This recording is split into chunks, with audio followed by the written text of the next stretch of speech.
If you want to stop X from personalizing your experience with Grok, I'll show you exactly how to turn it off in just a few seconds.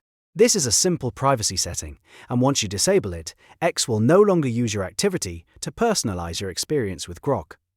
If this video helps, please hit like and subscribe for more quick tutorials like this. First, open x.com or Twitter and make sure you're signed into your account. On the left side navigation bar, click More.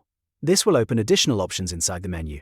From there, click Settings and Privacy. This is where X keeps most of your account, privacy and personalization controls. Next, click Privacy and Safety. This section lets you manage how your data is used and what kind of experience you want on the platform. Now look for Grok and third-party collaborators and click it. This is the area connected to Grok personalization and related sharing settings. Inside this menu, find the option that says Allow X to personalize your experience with Grok. You'll see a toggle next to it. Turn that toggle off. Once it's switched off, your setting is updated immediately. That means X will no longer personalize your experience with Grok based on this option. And that's it. You've successfully turned off personalization for Grok on X. If this video was helpful, don't forget to like the video, subscribe for more simple tech guides, and I'll see you in the next one.